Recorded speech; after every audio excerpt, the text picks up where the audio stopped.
నమస్కారం. ప్రేక్షకులందరికీ శుభోదయం.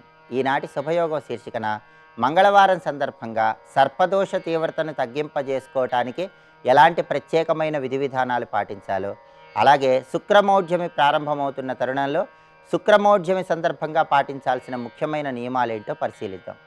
ప్రధానంగా ఈ రోజు నుంచి శుక్రమౌఢ్యమి ప్రారంభమవుతోంది. శుక్రమౌఢ్యమి అంటే అర్థం ఏంటంటే, శుక్రుడు సూర్యగ్రహానికి దగ్గరగా వచ్చినప్పుడు శుక్రుడి ప్రభావం, శుక్రుడి శక్తి తగ్గిపోతుంది. శుక్రుడి శక్తి తగ్గిపోయిన ఈ శుక్రమౌఢ్యమి నడుస్తున్న తరుణంలో వివాహాది శుభ కార్యక్రమాలు నిర్వహించరాదు. ముఖ్యమైనటువంటి వివాహ సంబంధమైన ప్రయత్నాలు చేయకూడదు. ఈ నియమం తప్పకుండా పాటించాలి.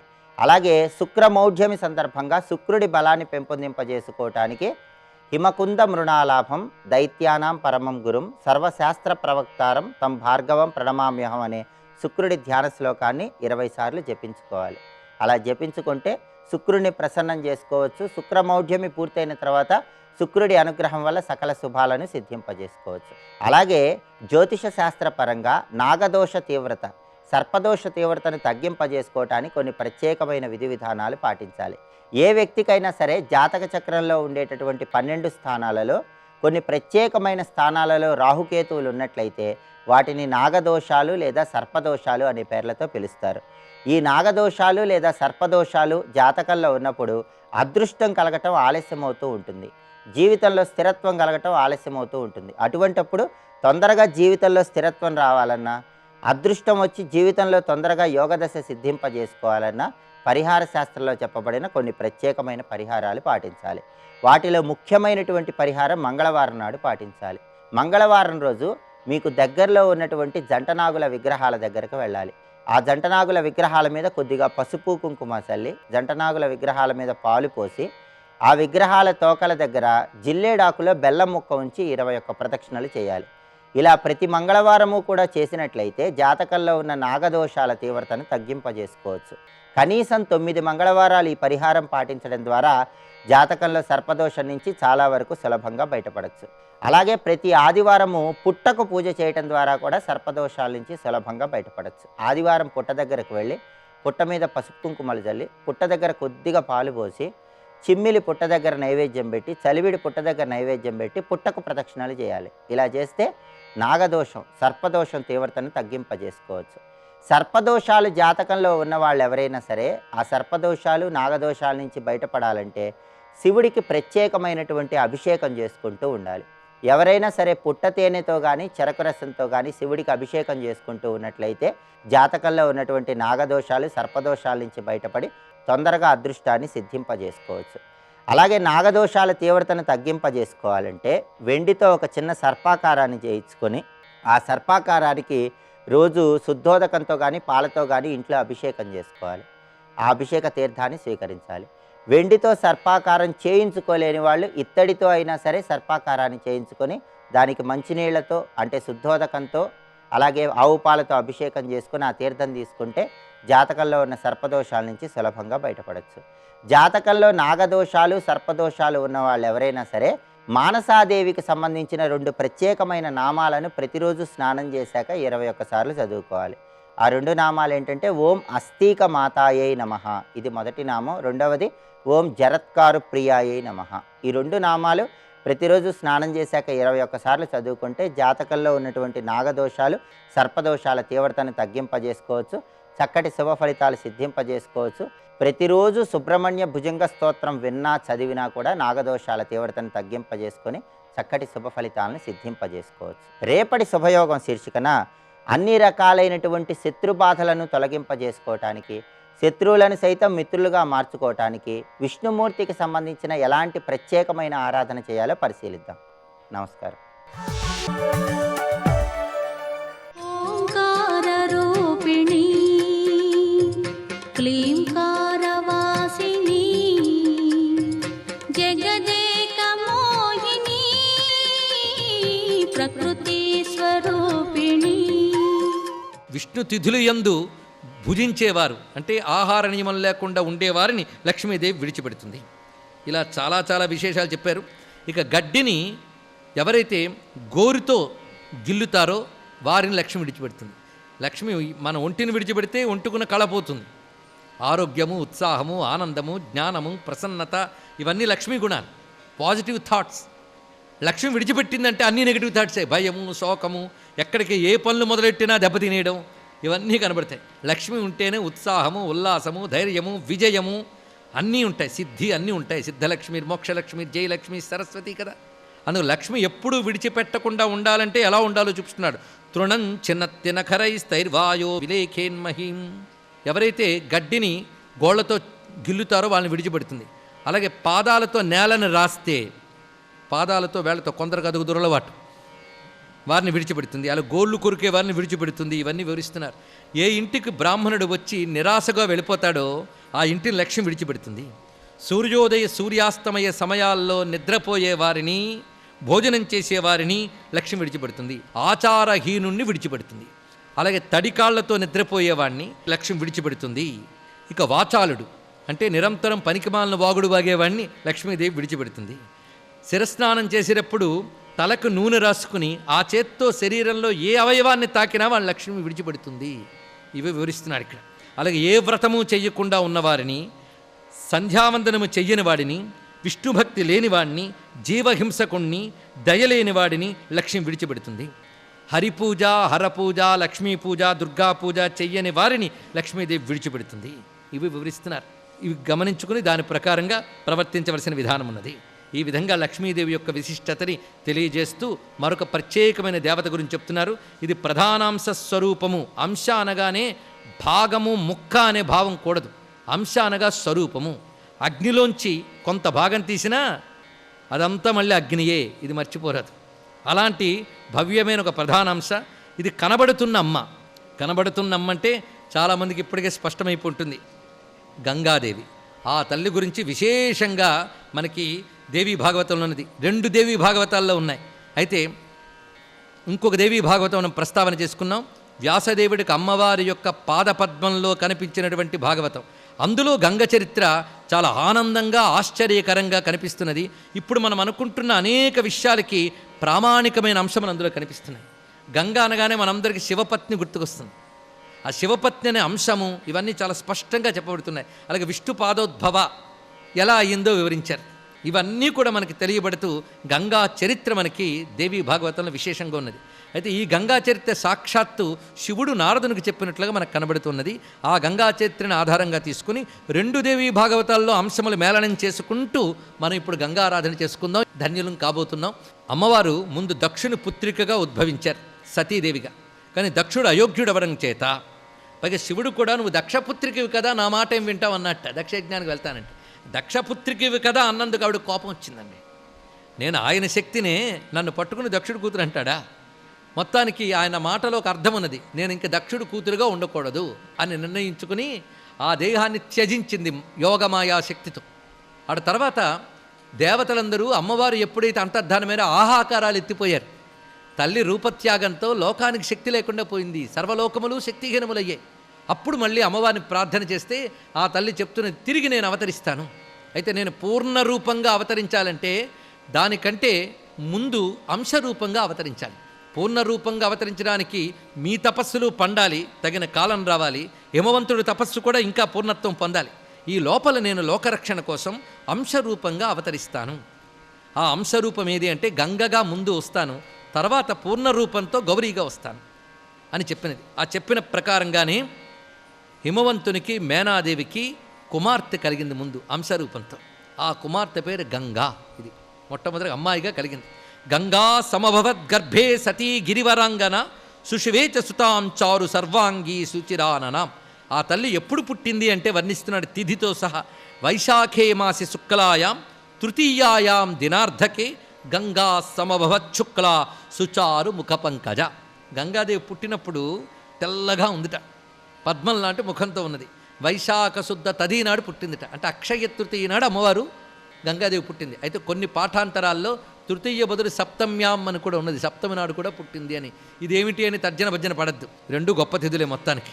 అమ్మవారు వైశాఖ శుద్ధ తృతీయ నాడు పుట్టారని ఆ దేవి భాగవతం చెప్తున్నటువంటి గొప్ప విషయం. ముందు మూర్తిగానే అవతరించింది ఈవిడ. అయితే అమ్మవారు మళ్ళీ అవతరించారన్న వార్త తెలియగానే ఆనందపరుశుడే నారదుడు వెళ్ళాడు. వెళ్ళి హిమవంతుడితో అన్నట్టు మీ అమ్మాయిని చూస్తాను. అప్పటికే బాలికగా కాస్త ఎదిగిందమ్మ. ఆమెను చూసి దర్శన మాత్రం చేతే మేము పవిత్రులమైపోయాం అన్నట్ట. వెంటనే ఈ వార్త తీసుకెళ్ళి బ్రహ్మగారికి చెప్పాట. బ్రహ్మ చాలా సంతోషించి దేవతలందరినీ పిలిచాడు. మనందరం హిమవంతుడి ఇంటికి వెళ్ళి ఆ గంగని మనకిమ్మని అడుగుదాం. ఎవడైనా కలక్క తపస్సుకు ఫలితంగా కలిగిన అమ్మాయిని ఇచ్చేస్తారా? చెప్దాం, అంశగా వచ్చింది కనుక ఇవ్వయ్యా, తర్వాత పూర్ణంగా నీకు ఎలాగో వస్తుంది.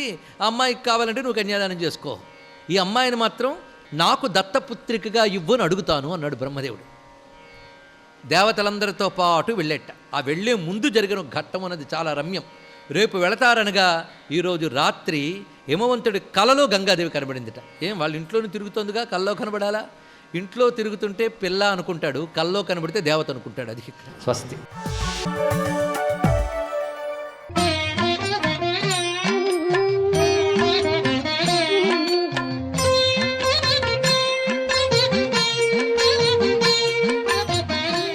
ఓం నమో నారాయణాయ. ఓం నమ శివాయ. శ్రీమాత్రే నమః. ఈరోజు పుష్య శుద్ధ విధియ.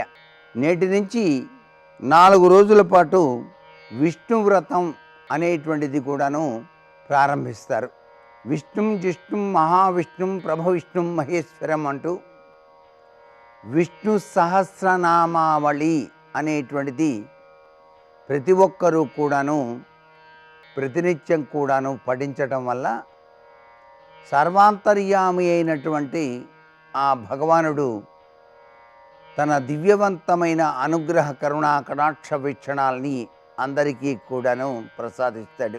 ఈ సుదినాన విష్ణాలయాన్ని దర్శించడంతో పాటుగా అక్కడే ఉన్నటువంటి ఆంజనేయ స్వామి వారికి సింధూరాన్ని సమర్పించి ఆయన కుడి భుజాన ఉన్నటువంటి సింధూర బొట్టును తీసుకొని ప్రతినిత్యం కనుక నుదుట కనుక ధరించినట్లయితే మనోజవం మారుతతుల్య వేగం జితేంద్రియం బుద్ధిమతాం వరిష్టం అన్న చందంగా ఆంజనేయ స్వామి వారికి ఉండేటువంటి ధైర్య స్థైర్య లక్షణాలన్నీ మనకు కూడాను సంప్రాప్తించడంతో పాటు పిరికితనాన్ని పోగొట్టుకునేటువంటి గుణగణాలు మనకు కూడా వస్తాయి. మనిషిని పీడించేది భయం కాబట్టి ఆ భయాన్ని పోగొట్టుకొని ధైర్యంగా ముందడుగు వేసి జీవితంలో విజయాన్ని సాధించడానికి ఈ యొక్క సుదినాన ప్రతి ఒక్కరూ కూడాను ఆంజనేయ స్వామి వారి యొక్క హనుమాన్ చాలీసా పారాయణ కూడాను పఠించటం సర్వవిధ శ్రేయోదాయకవంతమైన ప్రభావాన్ని ప్రతి ఒక్కరికి కూడా కలిగిస్తుంది. ఆంజనేయ స్వామివారు వ్యాకరణ శాస్త్రవేత్త. సాక్షాత్తు సూర్య భగవాన్ని వద్ద ఆయన విద్యను అభ్యసించాడు కాబట్టి ఆరోగ్యం భాస్కరాదిచ్చేత్ అన్న చందంగా ఈ పుష్యమాసంలో జరిపేటువంటి ప్రతి ఒక్క విధి విధానం వెనకాల సూర్య భగవాన్ని ఆరాధన కూడాను అంతర్లీనంగా ఉంటుంది. అందుచేతనే ఇక్కడ మనం విష్ణు అర్చనతో పాటుగా ప్రత్యక్ష సాక్షిభూత దైవమైనటువంటి సూర్య భగవాన్ని కూడాను ప్రతినిత్యం అర్ఘ్యప్రదానం చేసేటువంటి సాంప్రదాయ లక్షణాన్ని పాటించి ఆరోగ్యప్రదమైనటువంటి జీవన విధానాన్ని కొనసాగిద్దామా? మరి సర్వే జనా సుఖినో భవంతు.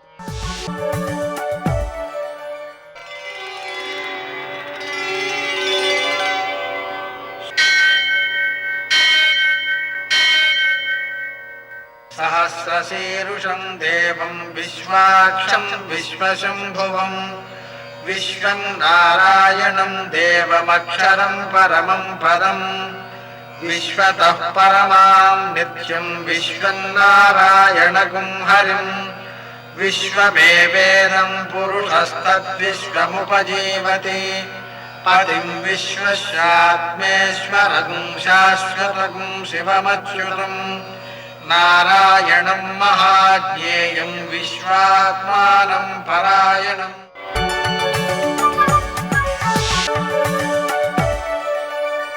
సూర్యశౌర్యమథేందురింద్రపదవీ సన్మంగళం మంగళం. మర్కటేశ మహోత్సాహ సర్వశోక వినాశన శత్రువును సంహర మాం వృక్షశ్రియం దాపయ మే ప్రభు. నేటి కాలమాన విశేషాలను గమనిద్దాం. స్వస్తి శ్రీ చాంద్రమాన ప్లవనామ సంవత్సరం, ఉత్తరాయణం, కొన్ని పంచాంగాల్లో దక్షిణాయనం, హేమంత ఋతువు, పుష్యమాసం, శుక్లపక్షం, మంగళవారం. సూర్యోదయం 6:51 సూర్యాస్తమయం 5:51. తిథి విధియ సాయంకాలం 5:23 వరకు. నక్షత్రం ఉత్తరాషాఢ ఉదయం 10:59 వరకు. వర్జం మధ్యాహ్నం 2:37 నుంచి 4:04 వరకు. దుర్ముహూర్తం ఉదయం 9:03 నుంచి 9:47 వరకు. మరల రాత్రి 11:03 నుంచి 11:55 వరకు. అమృతకాలం రాత్రి 11:20 నుంచి 12:48 వరకు. రాహుకాలం మంగళవారం కాబట్టి మధ్యాహ్నం 3 నుంచి 4:30 వరకు. అష్టక వరకు రీత్యా శుభప్రదమైన సమయం ఉదయం 10 గంటలకి. నేటి విశేషం, సూర్యోదయం నుంచి ఉదయం 10:59 వరకు త్రిపుష్కర యోగం ఉంది. తర్వాత చంద్ర దర్శనం చేస్తారు రాత్రివేళ. ఆ చంద్రుడిని చూసి భుజంపై ఓ తువ్వాలు వేసుకుని ఆ తువ్వాల నుంచి ఒక దారపోగు తీసి చంద్రునికో నూలు పోగు అని ఆ చంద్రునికి సమర్పించడం ద్వారాను, చంద్రునికి పూజ చేసుకోవడం ద్వారాను, బియ్యం దానం చేయడం ద్వారాను చంద్ర సంబంధమైన దోషాలను తొలగించుకోగలుగుతారు. ఇంకా విశేషించి అనారోగ్యాది బాధలు చంద్రుని వల్ల కలుగుతూ ఉన్న పక్షంలో తమ యొక్క బరువు ఎంతుందో అన్ని బియ్యం శివుని పూజ కోసం వినియోగించి ఆ బియ్యాన్ని ప్రసాద వినియోగం కోసం ఆలయంలో ఇచ్చేయడం మంచిది. మరో విశేషం, మంగళవారం రుణహర్తృ గణేశ స్తోత్రం, రుణహర్తృ అంగారక స్తోత్రం, రుణహర్తృ నృసింహ స్తోత్రం పఠించుకోవడం ద్వారా సకల రుణాలు తీరిపోతాయి. అప్పు తీర్చడం మంచిది. అయితే ఈరోజు త్రిపుష్కర యోగం 10:59 వరకు ఉంది కాబట్టి ఆ తర్వాత తీర్చడం మంచిది. త్రిపుష్కర యోగంలో అప్పు తీరిస్తే అది మళ్ళీ తీర్చమనేటువంటి అవకాశాలు కూడా ఏర్పడుతూ ఉంటాయి. అందుకని మధ్యాహ్నం తీర్చడం మంచిది. ధనుర్మాసంలో 20వ శుభ దివసం. కృష్ణుడితో గోపికలు మాట్లాడుతున్నారు. గోదాదేవి చెబుతోంది, అవునులే, నువ్వు మహాబలవంతుడివి కదా, 33 కోట్ల దేవతల్లో ఎవరికి ఏ కష్టం వచ్చినా ఆపద వచ్చినా మీరే వెళ్ళి కాపాడుతారు కదా, ఎవరిని కాపాడి వచ్చి అలసిపోయి పడుకున్నారో అంతలా నిద్రపోతున్నారు అని ఆక్షేపించింది ఓ గోపిక. అవునే, తన ప్రతిజ్ఞలే తనకి ముఖ్యం, మరి మన వ్రతం సంగతి ఆయనకెందుకు అంది మరో గోపిక నిష్ఠూరంగా. అయినా ఉలుకు లేదు, పలుకు లేదు, ఆ అనడం లేదు, ఊ అనడం లేదు. గోపాలస్వామి వారి యొక్క పద్ధతి ఏమీ అర్తుపట్టడం లేదు. ఒకచోట నిలబడలేకపోతున్నారు, కూర్చోలేకపోతున్నారు. మళ్ళీ నీలాదేవి వైపు తిరిగారు. ఎర్రని అధరాలు కలదానా, బంగారు కలశాల వంటి స్తన సంపద కలదానా, సన్నని నడుము గలదానా, మూర్తీభవించిన స్త్రీత్వం తుణికిసలాడుతూ ఉన్నదానా, కృష్ణానుభవం అనేటువంటి అపారమైన ఐశ్వర్యం కలదానా, నీలమ్మా నువ్వేనా మెలుకోవమ్మా అంటే ఆమె నేను మెలుకుగానే ఉన్నాను, ఏమిటో చెప్పండి అని అడిగితే, మాకు విసనకర్ర అద్దం కావాలి ఇప్పించు, ఇంకా నీతో స్వామితో కలిసి జలకాలాడే అదృష్టాన్ని ప్రసాదించు అంది ఆండాడు. నీలమ్మ నవ్వుకుంది. విసనకర్ర అద్దం ఎందుకో అర్థం కాలేదు గోపికలకి. జలకాలాడి స్వామి అలసిపోతే విసరాలి కదా, మరి అద్దం ఎందుకు? స్వామి అలంకార ప్రియుడు, ఆ స్వామి అనుగ్రహిస్తే వ్రతం అయిపోతుంది కదా, అప్పుడు మనం అలంకరించుకోవాలి కదా, అందుకు అని చెప్పింది ఆండాళ్ళు తల్లి. అందరూ నవ్వారు సంతోషంతో, తను నవ్వింది ఆండాళ్ళు తల్లి. నేటి ఆణిముత్యాలు.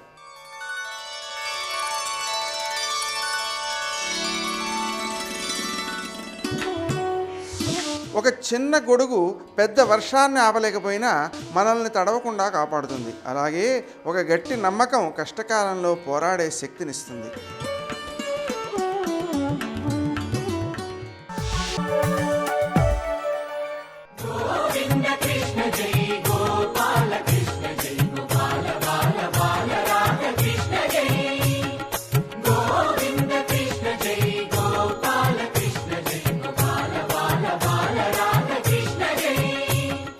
అవ్యుడు కాడు శిశుహంత దురాత్మకుడు అతతాయి హంతవ్యుడు బ్రహ్మబంధుడిది తప్పదు నిక్కము బ్రాహ్మణోన హంతవ్యమటంచు వేద విదితంబగుగావన ధర్మదృష్టి కర్తవ్యము వీని కాచుట యథాస్థితి చూడుము పండవోత్తమ. ఏమి పద్యాలండి పోతన గారి పద్యాలు, యథాతథంగా తీసుకున్నారు. బ్రాహ్మణోన హంతవ్యమటంచు, అవ్యుడు కాడు శిశుహంత దురాత్మకుడు అతతాయి, ఆతతాయి అన్న మాట పోతన గారు వాడారు. వీడిని క్షమించకూడదు. శిశువుల్ని చంపాడు, పరమ దుర్మార్గుడు, మహాపాతకం చేశాడు, చంపవతల బారేయవలసింది. బ్రహ్మబంధుడది తప్పదు నిక్కము. కాబట్టి వేదం ఎలా చెప్పిందో మనం అలా బతకాలి. మరి వదిలేస్తే ఆ పాపం అశ్వత్థామని కట్టి కుడుపుతుంది, కట్టి కుడిపింది. అందుకే కృష్ణ భగవానుడు శాపవాక్కు విడిచిపెట్టాడు. చిరంజీవి కానీ ఎవరూ చూడాలని కోరుకోరు, అశ్వత్థామని చూద్దామని ఎవరూ కోరుకోరు. ఉగ్రభూతమై తిరుగుతుంటాడు హిమాలయ పర్వతాల్లో ఇప్పటికీ. బ్రాహ్మణో నహంతవ్యమటంచు వేద విదితంబుగా ఉన్న ధర్మ దృష్టి కర్తవ్యము విని కాచుట. ధర్మదృష్టితో చూసినప్పుడు ఏది కర్తవ్యం? కాపాడాలి. కావున యథాస్థితి చూడుము పాండవోత్తమ. పాండవులలో ఉత్తముడైన ఓ అర్జునుడా, ఏది చెయ్యాలో చెయ్యి. ఇప్పుడు వదిలిపెట్టేశాడు అనుకోండి, భీమసేనుడికి కోపం ఉండిపోతుందా? ఉండిపోదా? ద్రౌపదీదేవి మనస్సులో బాధ కొంచెం అలా ఉండిపోతుందా? ఉండిపోదా? అందుకుని ఆయన ఎంత గొప్ప పని చేశాడంటే, విశ్వశ్చిత్యుడు చక్రసూనుడు మహావీరుండు ఘోరాసిచే అశ్వత్థామ శిరోజముల్ తడికి చూడంతర్మహారత్నమున్ శశ్వత్కీర్తి వెలుంగ పుచ్చుకొని పాచవ్రాత బంధంబుల నుట్టితోచే శిబిరోర్మీభాగంబునన్ బాసిపోన్. ఆయన వెంటనే తన యొక్క కత్తి తీసి అశ్వత్థామ యొక్క వెంట్రుకలన్నీ తల మీదవి తరిగేసి లోపల ఒక రత్నం జన్మతః వెలుగుతూ ఉంటుంది, దాన్ని ఊడబెరికి తాను పుచ్చుకుని కట్టినటువంటి బంధాలన్నీ విప్పేసి శిబిరం అవతలకి ఒక్క తోపు తోసి పడిపోయేటట్టుగా పంపించేశాడు. ఎంత అవమానం! రత్నం తీసేశాడు. బతికున్నట్ట చచ్చిపోయినట్ట? బతికున్నట్టే, కానీ కీర్తి విషయంలో చచ్చిపోయాడంతే. చేసి అర్జునుడు విడిచిపెట్టాడు. ఇప్పుడు తనకి దోషం రాలేదు. ఇది విన్నాడు భీష్మాచార్యుల వారు. ఇది భాగవతం అంటే. ఎక్కడున్నాడు భీష్ముడు? అంపశయ్య మీద పడుకుని ఉన్నాడు. అంపశయ్య మీద ఎందుకు పడుకుని ఉండాలి? అర్జునుడు అలా కొట్టాడు బాణాలు, తలొక్కటి వదిలేశాడు. తలొక్కటి వదిలి ఈ శిరస్సు యొక్క కింది భాగం మెడ కింద నుంచి కొట్టాడు బాణాలు. కొడితే శరీరం అంతా పంజరం అయిపోయింది. పంజరం అయిపోతే రథంలోంచి డుళ్ళి కింద పడిపోయాడు. కింద పడిపోతే ఆ బాణముల యొక్క పరంజా మీదే ఉండిపోయాడు. తల కింద ఏదైనా ఒకటి ఆంచుకోవాలి కాబట్టి ఏర్పాటు చేశాడు అర్జునుడు బాణములతోటే. దాని మీద తల పెట్టుకున్నాడు. ఉత్తరాయణ పుణ్యకాలం కోసం ఎదురు చూస్తున్నాడు. అది కూడా గంగాదేవి చూసి గబగబా మహర్షుల్ని హంసల రూపాల్లో పంపించింది. దక్షిణాయనం దక్షిణాయనం అని అరిచారు వాళ్ళు. ఉత్తరాయణం కోసం ఆగాడు. యుద్ధరంగంలో ఉన్నాడు. ఒకానొక రోజున ధర్మరాజు గారు ఆ కృష్ణ భగవానుడి దర్శనం చేయడానికి వెళ్ళాడు. అంటే కొంత భారతంలోంచి చెప్తున్నాను నేను. వెళ్ళేటప్పటికీ యోగముద్రలో కృష్ణ భగవానుడు కూర్చుని ఉన్నాడు. ఒళ్ళంతా రోమాంచితమై వెంట్రుకలు నిక్కబొడుచుకుని ఉన్నాయి కృష్ణుడికి. యోగముద్రలో కూర్చున్నాడు కదా అని ధర్మరాజు గారు నెమ్మదిగా ఊరుకున్నాడు. కాసేపటికి కళ్ళు తెరిచాడు కృష్ణుడు. అందరూ నీ గురించి ధ్యానం చేస్తారు కదా, నువ్వు ఎవరి గురించి ధ్యానం చేస్తున్నావు, ఏం వింటున్నావు, ఎందుకు వెంట్రుకలు నిక్కపొడుచుకున్నాయన్నాడు. ప్రాణములు కడంటిపోయి ఒంట్లో ఉన్న నిత్తురంతా కారిపోయి శరీరం ఒక్కటి ఆ పంజరం మీద ఉండిపోయి తేజస్సు వదిలిపెట్టకుండా ఓపిక లేక లోపలే నన్ను ధ్యానం చేసి స్తోత్రం చేస్తున్న భీష్ముడి స్తోత్రాలు విని నా ఒంటి వెంట్రుకలు నిక్కపొడుచుకున్నాయి ధర్మరాజా. ఆ భీష్మాచార్యుల వారు శరీరం విడిచిపెడితే లోకానికి ధర్మం చెప్పేవాడు లేడు. అంత చదువుకున్నవాడు, అన్ని ధర్మ సూక్ష్మములు తెలుసున్నవాడు, ఇక లోకానికి చెప్పేవాడు లేడయా. ఆయన శరీరం విడిచిపెట్టే లోపల వెళ్ళు, దర్శనం చేయి. బయలుదేరాడు ధర్మరాజు. వెళ్ళి నిలబడ్డాడు. భీష్మాచార్యుల వారు అంపశయ్య మీద ఉండి ఒక మాట చెప్పాడు. ఆయనకి వెళ్ళి చెప్పారు, ఉపపాండవులందరూ చచ్చిపోయారట ఒక్క రాత్రి అన్నాడు. ఆయన అన్నాడు, రాజట ధర్మజుండు, సురరాజసుతుండట ధన్వి, సారథి సర్వభద్ర సంయోజకుడైన కృష్ణుడట, ఉగ్ర గదాధరుండు భీముడై యాజికి తోడువచ్చునట, ఆపద కల్గుటకేమి చిత్రమో అన్నాడు. ఆపద అంటే మన బుద్ధితోటి మన శక్తితోటి మనం తప్పించుకోలేం, అది ఈశ్వరుడు తప్పించాలి. నేను అలా పెడుతుంటే పాము ఇలా వచ్చిందనుకోండి, ఈశ్వరాజ్ఞ అయితే తప్పుతుంది. దాన్ని ఆపద అంటారు. ఎవరికి వచ్చింది ఆపద? రాజట ధర్మజుండు. ఇప్పుడు దుర్యోధనుడు కాడు, సమస్త మహీమండలానికి ధర్మరాజు గారు రాజు. సురరాజసుతుండట ధన్వి, దేవేంద్రుడి కొడుకు, చేతిలో ధనస్సున్నవాడు, అర్జునుడు పక్కన ఉంటాడు. ఇవన్నీ ఒకెత్తు. సారథి సర్వభద్ర సంయోజకుడైన కృష్ణుడట, రథాన్ని నడిపేటటువంటి సారథి, అందరికీ భద్రతని కల్పించగలిగినటువంటి కృష్ణ భగవానుడు. ఉగ్ర గదాధరుండయ్యాజికి తోడువచ్చునట, చేతిలో గదాదండాన్ని పట్టుకుని కోపంగా తిప్పుతుండే భీమసేనుడు ఎప్పుడూ అర్జునుడితో ఉంటాడు, ధర్మరాజుతోటి. ఇటువంటి వాడికి ఆపద కల్గుటకేమి చిత్రమో. ఈయన పిల్లలే చచ్చిపోయారంటే లోకంలో ఆపద అంటే ఎంత భయంకరంగా ఉంటుందో అది తప్పించగలిగిన వాడు భగవంతుడు ఒక్కడే. సరే, అర్జునుడు వెళ్ళాడు, ధర్మరాజు వెళ్ళాడు, కృష్ణ భగవానుడు వెళ్ళాడు. అంపశయ్య మీద పడుకుని భీష్మాచార్యుల వారు శ్రీకృష్ణుణ్ణి స్తోత్రం చేశారు. భాగవతంలో వినడము అంటే అదిగో ఆ స్తోత్రం వినాలి. భీష్ముడు ఎదురుగుండా ఉన్న కృష్ణ భగవానుడి వంక చూస్తూ చెప్పాడు మహానుభావుడు, త్రిజగన్మోహన నీలకాంతితను ఉద్దీపింప ప్రాభాత నీరజబంధు ప్రభమైన చేలముపయిన్రంజిల్ల నీలాలకవ్రజ సంయుక్త ముఖార విందమతి సేవ్యంబై విజృంభింప మా విజయుంచేరెడు వన్యకాడు మది నావేశించు నెల్లప్పుడు అన్నాడు. త్రిజగన్మోహన నీలకాంతి, మూడు లోకములను కూడా మోహింప చెయ్యగలిగినటువంటి నల్లటి కాంతితో ఉండేటటువంటి వాడు, నీలకాంతితను ఉద్దీపింప ప్రాభాత నీరజబంధు ప్రభమైన చేలము పైన్ రంజిల్ల, ప్రభాత కాలంలో ఉండేటటువంటి సూర్యబింబం యొక్క బంగారు కాంతులు ఎలా ఉంటాయో అటువంటి ఉత్తరీయం కప్పుకున్నవాడు, నీలాలక వ్రజ సంయుక్త ముఖార విందమతి సేవ్యంబై విజృంభింప, ఆ ముంగురులు వచ్చి నుదుటి మీద ఇలా పడుతుంటే అలా పడుతున్నటువంటి ముంగురులతో కూడుకుని సారథ్యం చేస్తున్నటువంటి ఆ కృష్ణుడున్నాడే, ఆ కృష్ణ భగవానుండి నా మనసు ఆవహించుగాక. సర్వం శ్రీ ఉమామహేశ్వర పరబ్రహ్మార్పణమస్తు. స్వస్తి.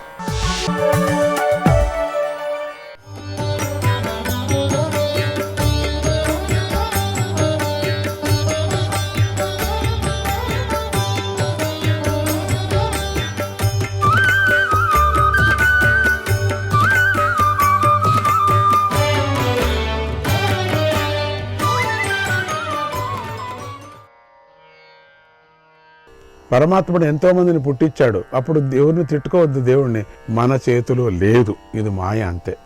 ఇన్ని సుఖశాంతులు కావాలని చేసుకున్నాం కాబట్టి ఈ సుఖశాంతుల్లో ఏదో ఒకటి మనకు అపాయం తప్పదు కదా. ఇవన్నీ మనం యోచన చేసుకోవాలి కదా. సుఖానికి ఎంత దగ్గర వెళుతున్నామో అంత దూరం పడేస్తాడు పరమాత్ముడు. అంతా వాడి చేతిలో ఉంది, అది జ్ఞాపకం పెట్టుకోండి. చంద్రుడు, ఇంద్రుడు, వరుణుడు, కుబేరుడు, సాధ్యులు, రుద్రులు, వసువులు, అశ్వినీ దేవతలు అందరూ సత్యలోకానికి వెళ్ళి బ్రహ్మదేవుణ్ణి ఇలా ప్రార్థించారు. ఓ దేవా, భూలోకంలో మనుషులు పెరిగిపోతున్నారు. ఎందుకంటే యమధర్మరాయ పని లేదు కదా, ఆయనకు వేరే పని అప్పచెప్పుకున్నారు కదా. తనకు తానే పెద్ద యజ్ఞ పశువును బతికించటానికి అక్కడే ఉన్నాడు. ఎన్నో ఏండ్లగా జరుగుతున్నది అది. అక్కడ పనే లేదు. అక్కడ పెట్టినటువంటి తపెళ్ళు, అక్కడ పెట్టినటువంటి పెద్ద పెనాలు అట్లనే ఉన్నాయి అన్నీ కూడా. నూనె ఎంత కొత్త ఉంటుంది, దాంట్లో వేయాలి కదా మనుషుల్ని, పాపం చేసిన వాళ్ళను. ఏది అంత కాలి అక్కడుండే యమదూతలకు అంతా కాలి అంత పోరు కొడుతుంది. ఎవరు చావటం లేదు. ఎందుకంటే మా మహాప్రభు యజమాని గారు ఏదో యజ్ఞంలో ఉండిపోయారు. మాకెంతో భయంగా ఉంది, మనుషులంతా పెరిగిపోతున్నారు అని వీళ్ళంతా ప్రార్థన చేస్తున్నారు. బ్రహ్మ దగ్గరికి వెళ్ళి ఏం జరుగుతుందని మేము బాధపడుతున్నామో, ఈ ఉపద్రవాన్ని నివారించు, మాకు మేలు చేకూర్చు అని వేడుకున్నారు దేవతలందరూ కూడా. బ్రహ్మదేవుడు చెప్తున్నాడు, దేవతలారా, మీరు అమరులు, మీకు మరణమే లేదు. అందుచేత మనుష్యుల వల్ల మీకు భయం ఎందుకు వస్తుంది? భయం అనే మాటే మీకు తెలియదు. ఎందుకంటే వాళ్ళు ఏమైనా అట్లే ఉండిపోయి ఏమైనా అవుతారేమో అని వీళ్ళకి భయం. మీరు భయం అనేటువంటి మీకు మాటే తెలియదు కదా, మీకు లేదు కదా, ఎందుకు భయపడుతున్నారు? అప్పుడు దేవతలు, దేవా, చావు లేకపోయేసరికి మనుష్యులు అమరులైపోయారు, మాతో సమానులైపోయారు, మా మధ్య తేడానే లేదు. ఈ విషయం చెప్పడానికే మేము మీ వద్దకు వచ్చాం. వాళ్ళు కూడా అమరులైపోయారు కదా, మేము అమరమే, వాళ్ళు అమరులమే, ఏమంత సమం అయిపోయింది. అప్పుడు బ్రహ్మదేవుడు, ఓహో అదా విషయం, అయితే కంగారు పడకండి. యముడు ఇప్పుడు దీక్షలో ఉన్నాడు కాబట్టి తన పనిని కాస్త విశ్రాంతిని ఇచ్చారు, ఇప్పుడు ఇచ్చారు కొంచెం. అందువల్లే మానవులు భూమిలో మరణించటం లేదు, తన పనిని విశ్రాంతి తీసుకున్నాడు కాబట్టి. ఎందుకంటే ఇప్పుడు పెద్ద యజ్ఞానికి వెళ్ళాడు కాబట్టి, చేస్తున్నాడు కాబట్టి. కొద్దిగా ఓపిక పట్టండి, యాగం పూర్తి అయిపోతుంది, దగ్గరికి వస్తున్నది. యముడు మళ్ళీ బాధ్యత చేపడతాడు. ఆయస్సు తీరిన వారి భరతం పడతాడు, వదలుడు. పరిస్థితినంతా చక్కదిద్దుతారు, అదుపులోకి తీసుకొని వస్తారు. మనుష్యులు మర్త్యులవుతారు, అంటే మరణించేవారు అవుతారు. మీరు అమరులుగానే ఉంటారు. దేవతలకు మీకెందుకు భయం వస్తుంది నాకు అర్థం కాలే. మీరు భయపడద్దండి. కింద భూలోకంలో పుట్టిన తర్వాత సావ తప్పదు. ఇప్పుడు ఏర్పడినటువంటి ఈ ఉపద్రవాన్ని నివారించాలంటే ఒక ఉపాయం ఉంది, దాన్ని మీరంతా పాటించండి. మీ రేతస్సుతో యముడి యొక్క శరీరాన్ని రెండుగా చేయండి. అప్పుడు వాటిలో ఒకటి తన కర్తవ్యాన్ని పాటిస్తుంది, మరణ కార్యాన్ని నిర్వహిస్తుంది. దాంతో మానవులకు అమృతత్వం తొలుగుతుంది, మరణం కలుగుతుంది, మీ మధ్య తేడా ఉంటుంది అన్నాడు. దాన్ని 2 భాగాలు చేయండి యముణ్ణి. దేవతలు ఆయనకు నమస్కారం పెట్టి యజ్ఞం జరుగుతున్న చోటుకి వెళ్ళారు. ఒకనాడు గంగలో స్నానం చేయాలని వారు నది వద్దకు వెళ్ళి ఒడ్డుపై కూర్చున్నారు. గంగలో ఒక అందమైన పద్మం వారికి కనిపించింది, దేవతలకి. దాన్ని చూసి వారు ఆశ్చర్యపోయారు. అందమైనటువంటి ఒక పద్మం. దాని జాడ తెలుసుకోవాలని ఇంద్రుడు గంగా ప్రవాహం ఆగిన చోటుకు వెళ్ళాడు. ఎక్కడి నుంచి వచ్చింది ఈ పద్మము, ఎవరిది, ఎందుకు సృష్టి అయింది? అక్కడ అగ్నిలాగా వెలుగుతున్నటువంటి ఒక స్త్రీని చూశాడు. ఆ స్త్రీ నీటి కోసం వచ్చింది, గంగలో మునిగి ఏడ్చింది. అప్పుడు ఆమె కంటి నుండి ఒక్కొక్క బిందువు నీటిలో పడ్డాయి. ఆ పడ్డ బిందువులన్నీ బంగారు కమలాలు అయ్యాయి. ఇంద్రుడు ఇదంతా ఈ అద్భుతాన్ని చూశాడు. ఆమె వద్దకు వెళ్ళి నమస్కారం పెడుతూ, కళ్యాణి, నువ్వెవరు, ఎందుకు ఏడుస్తున్నావు, నీ కథ వినాలని ఉంది, నిజం చెప్పు అని అడిగాడు. ఆ స్త్రీ ఇలా అంది, ఓ ఇంద్ర, నేను దురదృష్టవంతురాలను, నా వెంటరా, నేనెవరినో నీకే తెలుస్తుంది, నా ఏడుపు కారణం కూడా నీకు తెలుస్తుందని ముందుకు నడిచింది. ఆమె వెనుక ఇంద్రుడు వెళ్ళాడు. ఆమె ఇంద్రుణ్ణి హిమాలయ శిఖరం మీదకు తీసుకొని వెళ్ళింది. అక్కడ ఇంద్రుడికి ఒక యువకుడు, యువతి కనిపించారు. యువకుడు సిద్ధాసనంలో కూర్చొని యువతితో ఆటలాడుకుంటూ ఆనందిస్తున్నాడు. ఇంద్రుడు కాసేపు వేచి చూశాడు. యువకుడేమీ పట్టించుకోలేదు. యువతితో కలిసి ఆనందిస్తున్నాడు. నీ లోకం నీది, నా లోకం నాది, నువ్వెవరో నేనెవరో అన్నట్లుగా ప్రవర్తిస్తున్నాడు. ఆ ప్రవర్తనకు ఇంద్రుడికి కోపం వచ్చింది. ఏమిటి ప్రవర్తన, ఏమిటి ఆటలు, ఏమిటి ఈ పాటలు, పెద్ద చిన్న లేదా? ఈ లోకానికి రాజు వచ్చాడని కూడా గమనించవా? నీ లోకానికి వచ్చాడని, ఈ లోకానికి రాజు కదా నేను, లేచి గౌరవించవా? స్వాగతం పలకవా?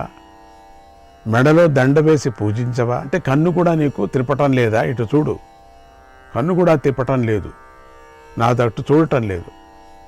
అంత మోహంలో పడిపోయావా నువ్వు? అసలు నీ కళ్ళు కనపడటం లేదా? ఈ లోకం నాది, ఇది నా అధికారంలో ఉంది, ఇక్కడ నా మాటే చెల్లుతుంది అనే విషయమైనా నీకు తెలుసా? లేదా మర్చిపోయావా అని ఆవేశంతో ఊగిపోతూ అరిచాడు ఇంద్రుడు ఆ ఇద్దరును చూసి. అప్పుడు ఆ యువకుడు నవ్వుతూ నెమ్మదిగా ఇంద్రుడి వంక చూశాడు. అంతే, ఇంద్రుడు కొయ్యబారిపోయాడు, బొమ్మలాగా నిలిపోయాడు. మళ్ళీ ఆ యువకుడు ఆ యువతతో కాసేపు ఆటలాడుకొని ఆనందించాడు. తర్వాత అక్కడికి ఇంద్రుణ్ణి తీసుకొని వచ్చినటువంటి స్త్రీని పిలిచి, ఆ ఇంద్రుణ్ణి ఇక్కడికి తీసుకొని రా, అతడి గర్వాన్ని అణిచివేస్తాను, గొంతెత్తి మరొక్కసారి ఇలా అన్నాడు. ఇతడు మళ్ళీ మిడిసి పడాడు. గట్టిగా బుద్ధి చెప్తాను, ఇక్కడికి తీసుకొని రా అన్నాడు. వెంటనే ఆమె వెళ్ళి ఇంద్రుణ్ణి తీసుకొని రావటానికి చేతితో అతన్ని తాకింది. అంతే, ఇంద్రుడు శక్తిహీనుడైపోయాడు. ఉన్న చోటే కుప్పగూలిపోయాడు. ఆ యువకుడు మరి ఎవరో కాదు, సాక్షాత్తు శివుడు, రుద్రుడు. ఆయన ఇంద్రుణ్ణి చూసి, ఇంద్రా, ఇంకెప్పుడు ఇలా గర్వించకు. నీకు బలపరాక్రమాలు ఉన్నాయని అనుకుంటున్నావు కదా, ఇప్పుడు ఈ గుహకు అడ్డంగా ఉన్న బండను తొలగించి లోపలికి వెళ్ళు.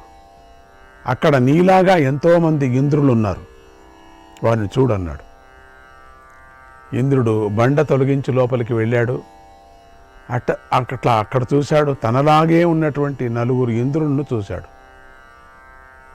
నాకు కూడా వీరికి కలిగినటువంటి స్థితే కలిగింది అని భావించాడు. రుద్రుడు కోపంగా, ఇంద్ర, నువ్వు మూర్ఖుడివై నన్ను అవమానించావు కనుక నువ్వు కూడా ఈ గుహలోనే ఉండిపో అన్నాడు. ఆ మాటలు విని బలహీనుడై ఉన్నటువంటి ఇంద్రుడు గాలికి ఊగిలాడుతున్నటువంటి రావ్యాకులాగా వణికిపోయాడు. చేతులు జోడించి, దేవా, నువ్వు బహురూపాలు ధరించేవాడు, ఉగ్రుడవు, ఈ లోకానికే ఆది పురుషుడు, అనుగ్రహించు అని ప్రార్థించాడు. రుద్రుడు నవ్వి, నీ వంటి స్వభావం గలవారిని అనుగ్రహించకూడదు. పూర్వం నీలాగే ఈ ఇంద్రులు కూడా ప్రవర్తించారు, గర్వించారు. అందుకు ఫలంగా గుహలో నివసిస్తున్నారు. ఇప్పుడు నువ్వు కూడా గుహలోకి ప్రవేశించి హాయిగా పడుకో. కొంతకాలం గడిచిన తర్వాత నేను చెప్పినట్లుగా మీరొక పని చేస్తారు. మీరు మానవులుగా పుట్టి అసాధ్యమైన పనులు చేసి అనేక మంది రాజులను వధిస్తారు. పుణ్యకర్మలు చేసి తిరిగి స్వర్గానికి వస్తారు. నేను చెప్పిన పనులే కాకుండా ఇంకా ఎన్నో ప్రయోజనం కలిగించేటువంటి పనులు కూడా మీరు చేస్తారు అన్నాడు. అప్పుడు ఆ 4 ఇంద్రులు, దేవా, మేము నీ ఆజ్ఞను పాటిస్తాం. ఈ దేవలోకాన్ని విడిచి మనుష్యలోకానికి వెళతాం. అక్కడ దుర్లభమైన మోక్షాన్ని సాధిస్తాం. అయితే యముడు, వాయువు, ఇంద్రుడు, అశ్విని దేవతల వల్ల జన్మించే అవకాశాన్ని మాకు కలిగించండి. మేము దివ్యాస్త్రాలను ప్రయోగించి మనుష్య వీరులతో పోరాడుతాం. తిరిగి ఇంద్రలోకానికి వస్తామన్నారు. ఆ మాటలు విని గుహముఖద్వారం వద్ద ఉన్న క్రొత్త ఇంద్రుడు ఇలా అన్నాడు, దేవా, నా తేజస్సుతో ఒక పురుషుణ్ణి సృష్టించి ఇస్తాను. అప్పుడు అతడు వీరితో కలిసి 5వ వాడవుతాడు. అప్పుడు ఆ 5గురు విశ్వబుక్, భూతధామ, శిబి, శాంతి, తేజస్వి అనే పేర్లతో ప్రసిద్ధి చెందుతారు అన్నాడు. రుద్రుడు వారి కోరిక విని ఎంతో ఆనందించాడు. వారికి వరమిచ్చాడు. మీ 5గురికి స్వర్గలక్ష్మి భార్య అవుతుంది అన్నాడు. తర్వాత శంకరుడు శ్రీహరి వద్దకు వెళ్ళి ఈ విషయమంతా విన్నవించాడు. అందుకు శ్రీహరి అంగీకరించాడు కూడా. తర్వాత అందరూ భూమిపై జన్మించారు. అదే సమయంలో శ్రీహరి తన కేశపాశం నుండి ఒక తెల్ల వెంట్రుకను, ఒక నల్ల వెంట్రుకను తీశాడు. తౌ చాపి కేశం నివిశేతాం యదూనాం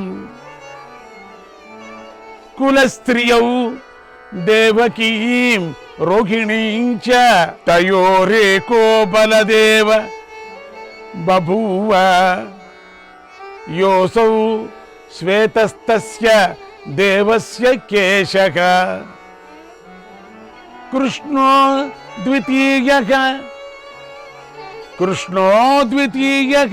కేశవః సంబభూవ కేశీయోసౌ వర్ణతః కృష్ణ ఉక్తః. ఆ 2 వెంట్రుకలు యదువంశ స్త్రీలైన దేవకీ రోహిణుల గర్భంలో ప్రవేశించాయి. దేవకీ రోహిణుల గర్భంలో, దేవకీ రోహిణుల గర్భంలో ప్రవేశించాయి.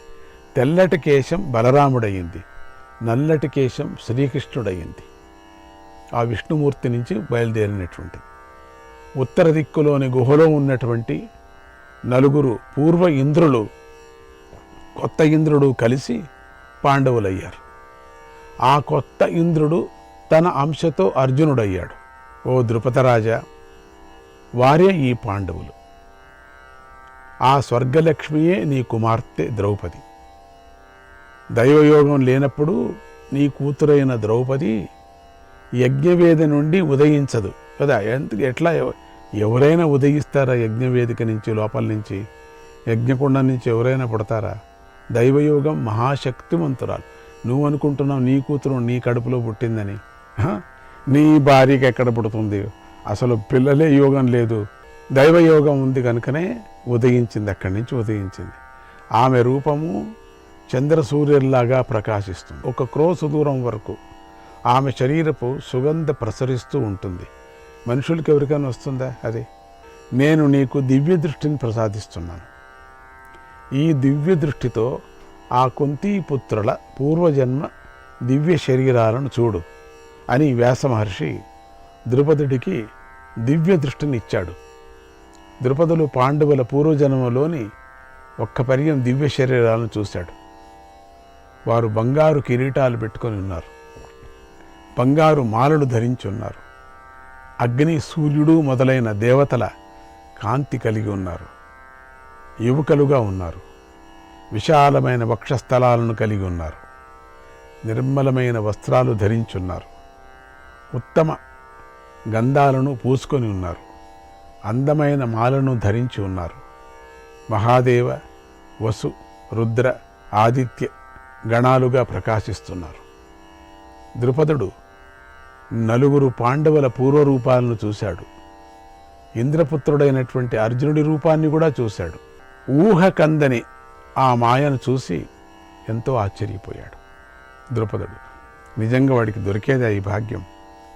ఎంతో సంతోషించాడు. పాండవులకు ద్రౌపది భార్య కావటానికి అన్ని విధాల యోగ్యురాలు అని భావించాడు. తక్షణమే వ్యాసుడి పాదాలు తాకి సాష్టాంగ నమస్కారం చేసి, మహర్షి, ఇంతటి శక్తి మీ కుండటంలో ఆశ్చర్యం లేదు. అంత శక్తి, మీరు అమోఘ తపశ్శక్తి సంపన్నులు. మీ శక్తి నాకెంతో సంతోషాన్ని కలిగిస్తుంది అన్నాడు. వ్యాస మహర్షి సంతోషించి ఇలా అన్నాడు, ఇంకొక కథ కూడా ఉంది, విను. ఇక్కడికే నేను వదలను, ఇంకొక కథను చెప్తాను, కూర్చో. ఒకానొక తపోవనంలో ఒక ఋషికి ఒక కూతురు ఉండేది. ఆమె ఎంతో అందగత్తె. అయినా ఆ అందగత్తెకు పెళ్లి కొడుకు లభించలేదు. ఎంతకాలమైనా ఆ అమ్మాయికి పెళ్లి కుదరలేదు. ఇక లాభం లేదని శివుడి గూర్చి తపస్సు చేసింది. శివుడు సంతోషించి ప్రత్యక్షమై వరం కోరుకోమన్నాడు. ఆమె పతి కావాలి అని మళ్ళీ 5 సార్లు పతి కావాలి, పతి కావాలి, పతి కావాలి, పతి కావాలి, పతి కావాలి. అప్పుడు శంకరుడు తథా తథా తథా తథా తథా పంచతే పతయో భద్రే భవిష్యంతీతి శంకరః. శ్రీకృష్ణాయ పరమాత్మనే నమః.